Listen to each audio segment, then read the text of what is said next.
Good morning दोस्तों, आप सभी का स्वागत है हमारे इस वीडियो में। और जो आज मैं आपको दिखाने वाला हूं कि ये बहुत सारे लोग ना सिर्फ निवेश करना चाहते हैं, इन्वेस्ट करना चाहते हैं ताकि वो अच्छा सा बेनिफिट कमा पाए। तो वही आज मैं आपको समझाने वाला हूं कि किस तरह से आप लोग को निवेश के लिए या किसी भी शेयर को बाई करने के लिए सोचना चाहिए और कब बाई करना चाहिए और कब नहीं बाई करना चाहिए। तो यहाँ पर वही चीज़ें हम बात करेंगे इस वीडियो में। और ये वीडियो अगर आपको पसंद आए या आपके कोई सुझाव हो या कोई आपका विचार हो, जिस तरह का भी विचार हो, अच्छा बुरा सुझाव जैसा भी है, आप कमेंट करिए प्लीज़।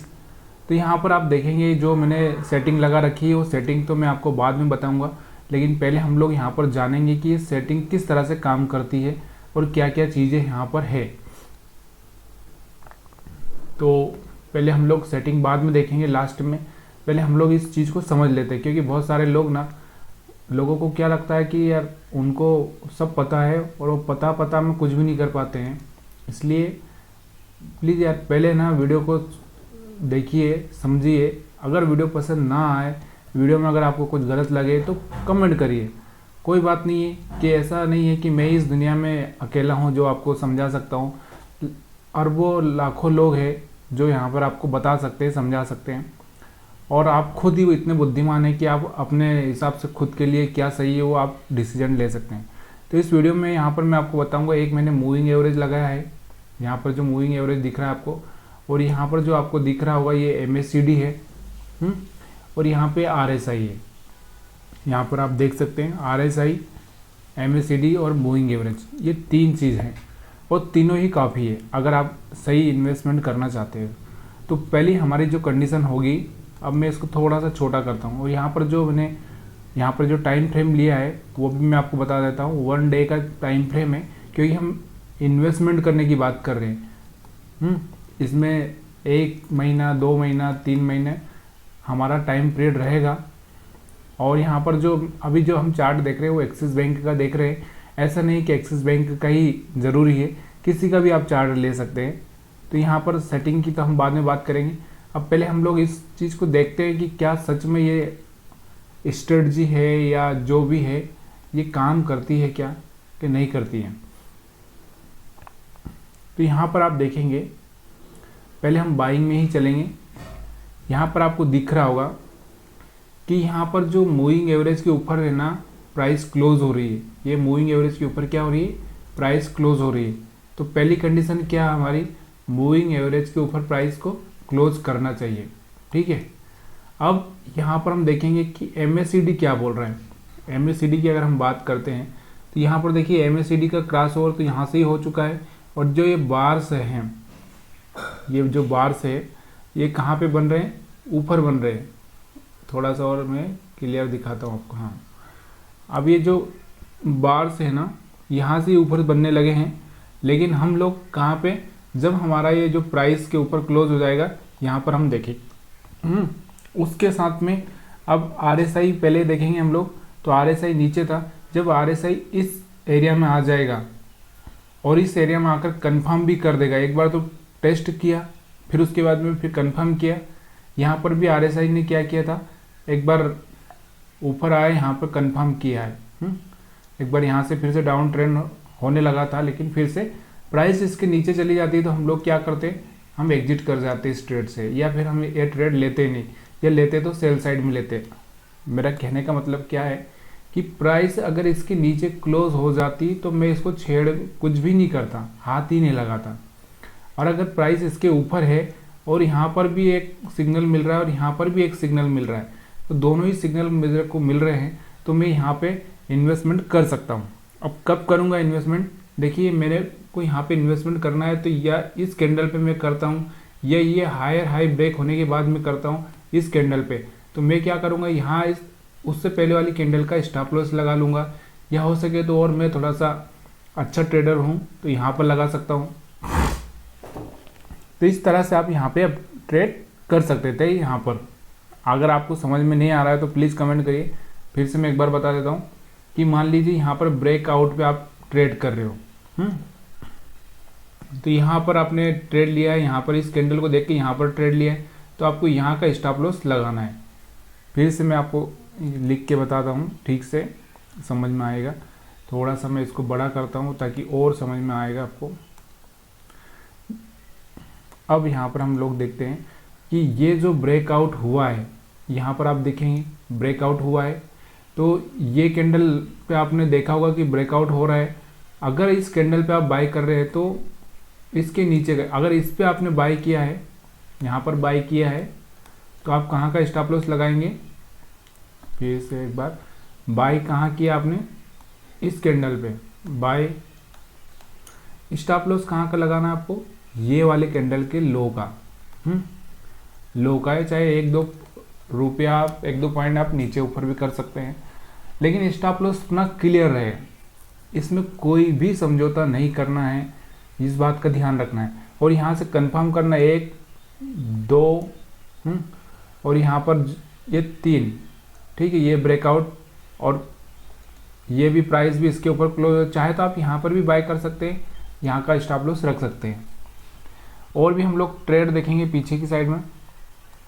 चलिए और दिखाता हूँ मैं।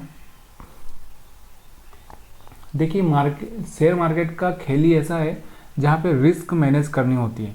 पैसा तो बहुत आ सकता है लेकिन रिस्क मैनेज करना आना चाहिए, यही सबसे बड़ा खेल।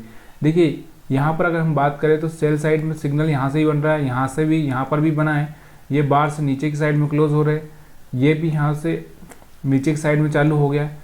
अब हमको क्या करना है, हमको कब ये, जब ये मूविंग एवरेज की जो लाइन है ना ये ब्रेक हो जाती है तब जाके हमको ट्रेड लेना है।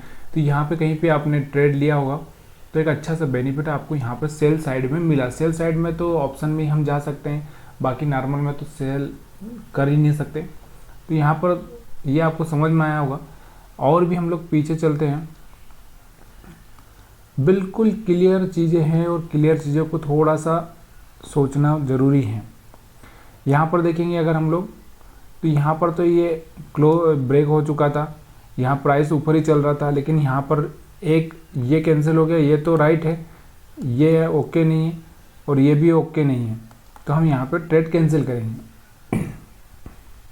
यहाँ पर देखेंगे ये भी राइट है, ये भी राइट है और ये भी राइट है, प्राइस इसके ऊपर ही चल रहा है। ज़्यादातर कोशिश करिए कि ये प्राइस इसके पास में आपको मिल जाए, इस लाइन के पास में, तो यहाँ बेटर रहता है क्योंकि इसमें क्लियर है। अभी यहाँ पे क्या हुआ, यहाँ पे आपका ब्रेकआउट हुआ, आपने बाय किया, थोड़ा सा ही ऊपर गया, उसके बाद में फिर से नीचे आया, फिर थोड़ा सा ही ऊपर गया, तो यहाँ ज़्यादा ऊपर नीचे नहीं हुआ।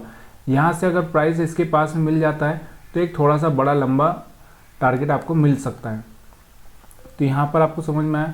और थोड़ा सा पीछे देखते हैं।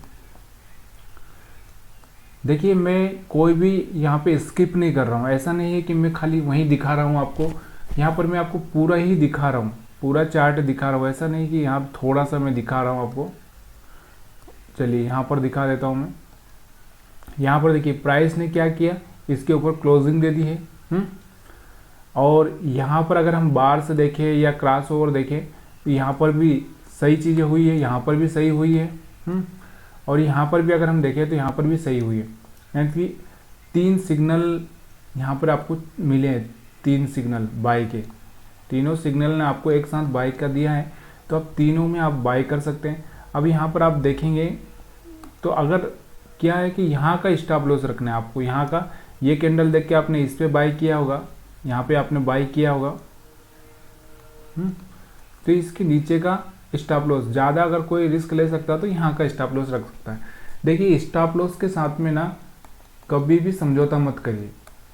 देखिए ये एक ऐसी चीज़ है कि आप 10 बार बच जाओगे, लेकिन जब एक बार ही गिरोगे, जैसे मान लीजिए कि आप कहीं से कुछ ऐसा कर रहे हैं जिससे कि आप 10 बार तो बच गए उस चीज़ में, लेकिन एक बार में फिर आप कोई मान लो स्टंट कर रहे हैं, वो स्टंट करते करते जैसे रोड पे स्टंट कर रहे हैं, तो 10 बार तो आप सक्सेस हो गए, लेकिन एक बार अगर आप अनसक्सेस हुए ना तो फिर ये आपको ऊपर ही पहुंचा देता है। तो वैसे ही इसका भी है, अगर आप एक बार यहाँ पे अनसक्सेस हुए ना तो 10 बार जितना प्रॉफिट कमाया ना वो पूरा भी ले जाएगा और उसके साथ में और थोड़ा बहुत अपना भी ले जाएगा। तो इस तरह से कंडीशन ये है कि स्टॉप लॉस के साथ में कोई समझौता नहीं, कोई कंप्रोमाइज़ नहीं। तो यहाँ पे मैंने क्लियर बताया आपको कि यहाँ का स्टॉप लॉस रखना है। यहाँ पे आपने बाय किया तो यहाँ पर देखेंगे एक अच्छा सा मूव आपको देखने को मिला है, यानी कि 100 पॉइंट। और स्टॉप लॉस की अगर हम बात करें तो कम से कम ये कितने पॉइंट का हो सकता है, 720 से 30 एक पॉइंट का हो सकता है शायद। तो और पीछे चलते हैं, यहाँ पर देखेंगे सेल साइड का जो सिग्नल मिला था, यहाँ पर दिख रहा है आपको, सेल साइड में सिग्नल मिला है, यहाँ पर भी सेल साइड में मिला है, यहाँ पर भी सेल साइड में मिला है और यहाँ पर भी सेल साइड में मिला है। यहाँ पे आपने ये कैंडल देख के सेल किया, लेकिन ज़्यादा प्रॉफिट नहीं हुआ, इतना ही थोड़ा सा ही प्रॉफिट हुआ और यहाँ से आपको एग्जिट करना पड़ेगा, स्टॉप लॉस हिट हुआ, ये समझिए। लेकिन स्टॉप लॉस कितना हिट हुआ, छोटा सा ही हुआ। यहाँ पे ये कैंडल देखा आपने, यहाँ पे सेल किया, इसमें इतना सी स्टॉप लॉस हिट हुआ। और ये तो ज़रूरी है, क्योंकि ऐसा नहीं होगा कि कभी बरसात नहीं होगी, कभी गर्मी नहीं होगी, क्योंकि सब चीज़ें ज़रूरी होती है और वो ज़रूरी करना भी पड़ती है। अब और भी पीछे हम लोग चलते हैं, यहाँ पर अगर हम देखेंगे तो देखना प्राइस इसके ऊपर क्लोज हो चुका है, प्राइस इसके ऊपर क्लोज हो चुका है, ये सिग्नल यहाँ से ही मिल चुका है, यहाँ से बार ऊपर चालू है। और ये जो सिग्नल है अपना, ये वाला सिग्नल कहाँ पे मिला है, यहाँ पर मिला है। कहाँ पर, यहाँ पर। तो तीनों सिग्नल एक साथ जब हो रहे हैं तभी जाके हम लोग उस चीज़ को करेंगे। तो ये 1 2 3 और ये चौथा, तो चौथा इस कैंडल पे हुआ, तो यहाँ से हम बाय करेंगे और स्टॉप लॉस हम लोग यहाँ का नीचे का रखेंगे, ठीक है। मान लीजिए ये ग्रीन कैंडल देख के बाय किया या ग्रीन कैंडल देख के बाय किया, तो उसके पहले वाली कैंडल का स्टॉप लॉस, तो अच्छा सा एक प्रॉफिट हो गया आपको यहाँ तक का। अगर आप यहाँ तक रुके या फिर यहाँ से निकल भी गए तो कोई बात नहीं, 1:3 इन्वेस्टमेंट में आपको मिलना चाहिए। बोला तो जितना स्टॉप लॉस है उसका 3 गुना आपको प्रॉफिट आना चाहिए, तभी जाके मज़ा आता है। और देखते हैं, अब यहाँ पर देखते हैं, देखिए यहाँ पर देखेंगे ये इसके ऊपर आ चुका है, मतलब ग्रे कलर में हो चुका है। कौन सा, ब्लैक या ग्रे कलर। यहाँ पर भी बाइंग साइड है और यहाँ पर भी बाइंग साइड है। तो आप जब प्राइस यहाँ पर क्लोज हो रहा है तो यहाँ पर ही आप जल्दी एंट्री बना लेंगे तो ज़्यादा बेटर होगा। देखिए यहाँ पर अगर मैं ये बात करूँ तो ये बराबर से यहाँ पे, तो यहाँ से यहाँ तक का आपको प्रॉफिट मिल चुका है, यानी कि 1:3 तो मिल ही चुका है। अब क्योंकि यहाँ पे छोटा सा कैंडल था, स्टॉप लॉस छोटा ही था, कोई बड़ा स्टॉप लॉस नहीं था, तो यहाँ से अगर आपने यहाँ पे बाई किया है तो एक अच्छा सा प्रॉफिट आपको मिल चुका है। प्रॉफिट हो गया, निकल जाइए, वेट मत करिए। यहाँ पर सेल साइड की अगर हम बात करें, देखिए यहाँ पर सेल साइड में सिग्नल तो यहाँ से आ गया था, यहाँ से ही आ गया था, लेकिन यहाँ से हमने इस पे सेल किया और यहाँ पे ये बार से भी यहाँ से चालू हो गए थे और यहाँ से ये भी यहाँ से ब्रेकडाउन चालू हो गया था। तो यहाँ से ये जो इस ग्रे कलर से जब इधर की रेंज में आ जाए तब यहाँ से सेल करना है। तो यहाँ से तीनों ही चीज़ें यहाँ से हो चुकी थी, आसानी से आप प्रॉफिट बुक कर सकते थे। देखिए बहुत ही सिंपल है शेयर मार्केट को समझना, लेकिन इस शेयर मार्केट किन लोगों के लिए सिंपल है, सिंपल अगर हम बात करें शेयर मार्केट की तो सिंपल किन लोगों के लिए, ये जो स्टॉप लॉस लेना जानते हैं, किन लोगों के लिए, स्टॉप लॉस लेना जानते हैं और स्टॉप लॉस देना मतलब प्रॉफिट लेना जानते हैं। स्टॉप लॉस और प्रॉफिट दोनों ही लेना जानते हैं, क्योंकि प्रॉफिट आया ले लिया, स्टॉप लॉस हुआ दे दिया। तो ये है जो लेना और देना दोनों काम कर सकता है, उसके लिए शेयर मार्केट ओके। लेकिन आप सिर्फ लेना चाहते हैं, अगर मान लीजिए किसी से आप पैसा ले रहे तो वो भी फिर एक दिन मना कर देगा कि भाई अभी बहुत हो गया तेरा नाटक। तो इसलिए ना यहाँ पर एक चीज़ का याद रखिए, हम देंगे थोड़ा लेंगे ज़्यादा, देंगे थोड़ा लेंगे ज़्यादा, उनके लिए बहुत सिंपल है। अपने आप को चेंज करना पड़ता है यहाँ पर ये सारी चीज़ें देखकर। जो लोग चेंज नहीं कर पाते फिर वो उनको मार्केट चेंज कर देता है। तो यही चीज़ है और कुछ भी बड़ी बातें नहीं है। देखिए और क्या हो सकता है, इससे ज़्यादा क्या हो सकता है। अगर आपका 10 रुपये चला गया और 30 रुपया ले रहे हो आप, तो ऐसा नहीं कि हर बार आप 30 रुपये दे, मतलब हर बार आपका 30 रुपये आ जाएगा या फिर हर बार 10 रुपये चला जाएगा आपका। पॉसिबल ही नहीं है। तो यहाँ पर एक ही चीज़ को समझना है, अगर मार्केट को खेलना है तो यही है कि भाई जब जा रहा है तो दे दो और जब आ रहा है तो ले लो। और भी हम बात करते हैं यहाँ पर सेल साइड की। देखिए एक सिग्नल यहाँ पर मिल चुका है, एक सिग्नल यहाँ पर भी मिल चुका है, यहाँ पर भी मिल चुका है, लेकिन हम वेट कर रहे हैं इस लाइन को ब्रेक होने का। यहाँ से ब्रेक हुआ, एक अच्छा सा मूव यहाँ तक का मिला, तो यानी कि यहाँ से 750 से मार्केट चल के 650 के नीचे तक चला गया था। ठीक है, तो ये सारी चीज़ें मैं आपको क्यों समझा रहा हूँ, मेरे को क्या लेना देना है, लेकिन क्या होता है ना कि आपको सिखाने से मेरा भी थोड़ा सा लर्निंग हो जाता है, क्योंकि मैं भी इतना एनालिसिस नहीं कर पाऊँगा। जितनी बातें हैं लोगों के साथ में करके हम सीखते हैं, उतनी बातें हम अकेले में नहीं सीख सकते, क्योंकि आप सब लोग आपके अनुभव शेयर करेंगे, आप लोग कमेंट करेंगे, तरह तरह की बातें करेंगे, तो ये सारी चीज़ें ना अच्छी लगती है, इस चीज़ों में मज़ा आता है, इंटरेस्ट बढ़ जाता है। एक आदमी अकेला फुटबॉल खेलेगा तो नहीं खेल पाएगा, थोड़ी देर खेलेगा बस, उसके बाद। लेकिन जब 10-20 आदमी मिल के खेलते हैं ना, तो फिर आदमी जो 10 मिनट खेलने वाला है वो 2 घंटे 4 घंटे खेल सकता है। यहाँ पर देखेंगे प्राइस यहाँ से बाउंस बैक किया, और यहाँ से भी दिखेंगे, यहाँ से भी, तो यहाँ से आप बाई कर सकते हैं, एक अच्छा सा मूव आपको मिल सकता है। चलिए अभी हम क्या करते हैं, ये एक्सिस बैंक का था और हम लोग कोई ऐसा ले लेते हैं, या फिर हम कोई दूसरी बैंक का देख लेते हैं। चलिए HDFC का मर्जर हो रहा है, HDFC और HDFC बैंक का मर्जर हो रहा है, तो इसी को देख लेते हैं,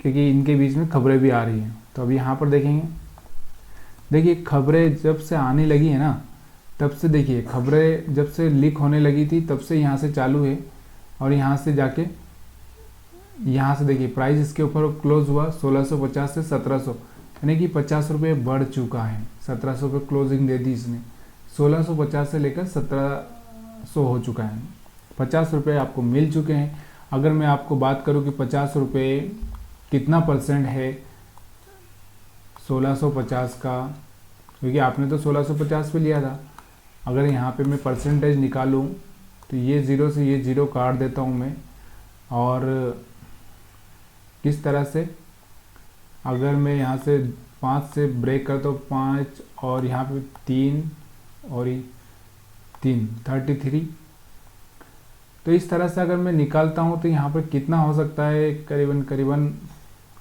ये मैथमेटिक्स करना बहुत मुश्किल होता है, तो 100 डिवाइडेड बाय 3 33 सॉरी, तो 3% तक का रिटर्न दे दिया है आपको। 3%, 3-3.5% का रिटर्न दिखा रहा है यहाँ पे। कितना रिटर्न है आप कैलकुलेट करके बताइए, थोड़ा सा मेरा मैथमेटिक्स इतना ओके नहीं है। तो यहाँ पर जो प्राइस क्लोज हो रहा था ऊपर से, यहाँ से आपने कहीं पे बाई कर लिया, तो 3%, 1, 2, 3 दिन में आपको 3% मिल चुका है, तो बहुत बड़ी बात होती है। 3%, 6% तो पूरा बैंक देता है आपको पूरे साल में।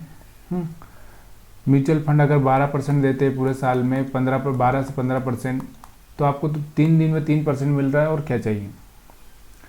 और यहाँ पर हम बात करते हैं सेल साइड की। सेल साइड का सिग्नल तो यहाँ से एक्टिवेट हो चुका था, यहाँ से एक्टिवेट हो चुका था, यहाँ से ही, लेकिन हम लोग वेट कर रहे हैं इस लाइन के नीचे प्राइस क्लोज हो। यहाँ पर प्राइस क्लोज हुआ तो आपने कभी यहाँ पर ये देख कर सेल किया होगा, तो यहाँ से तो आपका एक बार स्टॉप लॉस हिट हो गया, फिर अगेन से इसने किया और एक अच्छा सा मूव यहाँ तक दिया। यहाँ पर भी 50 से 70 पॉइंट का मूवमेंट आपको मिला है। और ये HDFC बैंक है, मूव इतना आसानी से करता नहीं, वो करता है तो जब बहुत धमाके से करता है। और देखते हैं यहाँ पर, देखो क्लोज बार ऊपर की साइड में, क्रॉस ओवर यहाँ पर देखेंगे तो यहाँ पर ये ग्रे कलर में हो चुका है। यहाँ पर देखेंगे तो प्राइस इसके ऊपर क्लोज कर दिया है, तो यहाँ पे कहीं पे आपने बाई किया तो एक अच्छा सा मूव मिल गया आपको यहाँ पे, या फिर आप रुके रहे तो फिर यहाँ पर आपको मूव मिला होगा। तो ये भी उतना ही मूव है, 1650 से लेकर अगर हम बात करें तो 1720 तक 3%, 4% गई। ठीक है ना, इतना मिल रहा है आपको, बहुत है। अब यहाँ पे देखेंगे प्राइस नीचे क्लोज कर दिया है, लेकिन यहाँ पे आपने अगर सेल किया हुआ तो यहाँ पर स्टॉप लॉस हिट करके फिर से नीचे आया और फिर से आपको ये प्रॉफिट दे दिया। देखिए ये चीज़ें ना क्या होता है, देखिए यहाँ पर स्टॉप लॉस हिट हो गया, आपने निकल गए, यहाँ पर फिर आपने एंट्री बना ली तो फिर आपको 3%। देखिए यहाँ पे एक चीज़ देखना, लॉस 1% हुआ, प्रॉफिट कितना परसेंट हुआ, तो यहाँ पे 1 मिनट यहाँ से ऐसे देखते हैं, प्रॉफिट 3% हुआ और लॉस 1% हुआ। तो यहाँ पर आपको 2% फिर भी मिला, तो यानी कि यहाँ पे स्टॉप लॉस हिट हो गया था, तो यहाँ पर आपको मिल चुका है। इस तरह से आप कैलकुलेट, तो यहाँ 2% आप फिर भी, अगर आपको 3 बार हो गया लॉस, यहाँ पे कैलकुलेशन करते 3 बार लॉस हो गया, 10 ट्रेड लिया आपने, 3 बार लॉस यानी कि 1% हर बार दे रहे हैं, तो 3% गया, और यहाँ पे 7 बार आपको प्रॉफिट होता है, तो 7 × 3 तो 21%, यानी कि आप यहाँ पर कितना परसेंट हो रहे हैं, 3%, और 1% ब्रोकरेज काट देता हूँ मैं तो 4%, तो मतलब 17% आप फिर भी प्रॉफिट में आ रहे हैं। तो ये चीज़ें ना बहुत होशियारी से करनी पड़ती है और देखते रहना पड़ता है। और भी पीछे चलते हैं थोड़ा, अब थोड़ा सा और बहुत पीछे चलते हैं ताकि आपको कन्फ्यूज़न ना हो कि ऐसा हो कि यही स्टार्टिंग में हम लोग चार्ट देख रहे हैं, यहाँ पर भी अभी हम नहीं देखते हैं, और पीछे चलते हैं।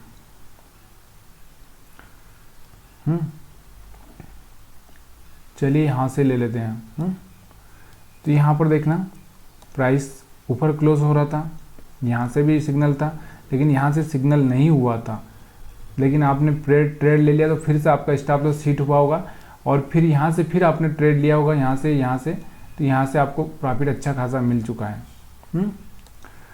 तो ये सारी चीज़ें ना बहुत आसान बन जाती है, लेकिन हम आसानी से लेना नहीं जानते। हमको क्या है कि हम लोग वो सारी चीज़ें करना चाहते हैं कि उसको देखो, कोई बोलेगा तो वो सत्य है, कोई दूसरा बोले तो सत्य है। क्या है, दूसरा बोले तो सत्य है, लेकिन हम बोलें तो असत्य है। समझ में आ रहा होगा आपको, कोई दूसरा बोले तो सत्य और हम बोले तो असत्य है। तो वैसा हो गया ये, जैसा कि दूसरा कोई करे तो रासलीला और हम करें तो कैरेक्टर ढीला, वैसी कहानी हो गई। लेकिन यहाँ पर कैरेक्टर ढीला नहीं समझने, वहाँ पे आपका कैरेक्टर ढीला नहीं समझते हैं, तो फिर यहाँ पे क्यों समझ रहे हैं। और भी हम पीछे देखते हैं, सेल साइड की बात करते हैं हम लोग, तो यहाँ पर प्राइस क्लोज हो चुका था, यहाँ पर भी नीचे सिग्नल मिल चुके थे, यहाँ पर भी सिग्नल मिल चुके थे, तो यहाँ से आप आराम से सेल साइड में जा सकते थे। तो वीडियो ज़्यादा ही लंबा हो रहा है, बड़े बड़े वीडियो बना रहा हूँ मैं, कुछ लोगों को पसंद आएगा नहीं आएगा, और वही हम बात करते रहते हैं। तो अभी यहाँ पर मैं आपको सेटिंग दिखा देता हूँ, अब बस बहुत हो गया। अगर आपकी इच्छा है तो और एक कोई सा शेयर ले लेते हैं। चलिए यहाँ पे छोटा कोई शेयर ले लेते हैं। छोटा सा कौन सा शेयर देखेंगे हम लोग, बैंक ऑफ इंडिया ले लेते हैं। इंडिया, ठीक है, बैंक ऑफ इंडिया का चार्ट देख लेते हैं एक बार, क्योंकि सब लोगों को समझ में आए थोड़ा सा, क्योंकि इसमें ज़्यादा रिस्क नहीं होता है, ये थोड़ा सा छोटा भी है शेयर, 70-80 रुपये का। यहाँ पर देखेंगे, इसके ऊपर क्लोजिंग दे दिया, यहाँ से आप बाई कर सकते हैं। यहाँ पे थोड़ा सा कन्फ्यूजन चल रहा है, तो चाहे तो आप बाई करेंगे तो यहाँ पर 2-3 रुपये का आपको स्टॉप लॉस रखना पड़ेगा, और 2-3 रुपये से आप 15 रुपये तक ले सकते हैं। अगर मान लीजिए यहाँ पर आपने बाई किया, तो यहाँ पर 75 से लगाकर 77 तक का प्राइस था, उसके बाद मार्केट गया था यहाँ पे 87 तक, मतलब 10 रुपये के आसपास यहाँ पे आपको मिला। यहाँ पर देखेंगे सेल, तो यहाँ पर देखेंगे 77-75 के आसपास था, उसके बाद मार्केट आया यहाँ पर। एक मिनट थोड़ा सा बड़ा करूँगा तब जाके आपको समझ में आएगा। यहाँ पर हम लोग देखते हैं, ये देखिए यहाँ पर 70 पर आया है, क्योंकि सेल साइड में हम लोग इतने दिन बैठे नहीं रह सकते, क्योंकि सेल साइड में क्या होता है कि एक्सपायरी होता है, और एक्सपायरी में हम लोग बहुत मुश्किल हो जाता है। तो एक सबसे ज़बरदस्त मूव देखते हैं हम लोग इसका, जो कि मेरे को अभी तक भी याद है, मैंने किसी को बताया था कि यहाँ से आप बाई कर सकते हो। यहाँ पर देख रहे हो 1, 2 और ये 3, इस कैंडल के बाद में आपने अगर बाई किया, तो यानी कि यहाँ पे 55 रुपये के आसपास प्राइस होगा इसका। 55 से सीधे यहाँ से 100 चला गया। 100 चला गया मतलब समझ रहे हो आप, कम से कम 50%, 40 से 50%, सॉरी 90% तक का रिटर्न दिया है, 90% तक का। यहाँ से फिर से एक बार बाउंस बैक होकर रिटर्न दिया। तो ये कोई छोटी मोटी चीज़ें नहीं है। अब मैं आपको यहाँ पर सेटिंग बताता हूँ इसकी, जो सेटिंग है तो वो सेटिंग क्या है, थोड़ा सा यहाँ पर अब हम लोग सेटिंग की बात कर लेते हैं, क्योंकि सेटिंग बताना बहुत ज़रूरी है आपको, क्योंकि सेटिंग के बिना आप बोलेंगे कि क्या है, कुछ भी बता दोगे तो चलेगा नहीं। यहाँ पर जो सेटिंग दिख रहा है, मैंने मूविंग एवरेज लिया है 50 का। कौन सा? 50 का। MACD तो जैसा कि जैसा ही है, और RSI भी जैसा कि जैसा ही। सिर्फ RSI में हमने सेटिंग किया है 60 का और 40 का। ओवरबॉट 60 है और ओवरसोल्ड 40 है, यानी कि 60 से ऊपर जाए तो आपको बाय करना है, 60 से नीचे आए तो सेल करना है, और 40 पे भी रहे तो सेल साइड में। 60 से ऊपर बाइंग साइड में देखना है, उसके नीचे सेल साइड में। तो ये RSI का सेटिंग है। और मूविंग एवरेज तो आप देख चुके हैं 50 का है, और MACD तो जैसा है वैसे ही है। और भी अगर आपको कन्फ्यूजन हो तो बहुत सारी चीज़ें हम कर सकते हैं, लेकिन बिलीव मार्केट में ना वही लोग प्रॉफिट कमाएंगे जिनको बिलीव है कि मार्केट से पैसा कमाया जा सकता है। बिलीव होना बहुत ज़रूरी है, क्योंकि हज़ारों लोग तो बोलेंगे कि मार्केट में डूबना है, ये है वो। बिलीव होना चाहिए खुद में, तभी जाके आप पैसा बना सकते हैं, अदरवाइज कुछ भी नहीं है बनाने के लिए। तो आप सभी का वीडियो देखने के लिए बहुत बहुत धन्यवाद। कमेंट करना मत भूलिएगा यार, कमेंट बहुत ज़रूरी है आप सबके।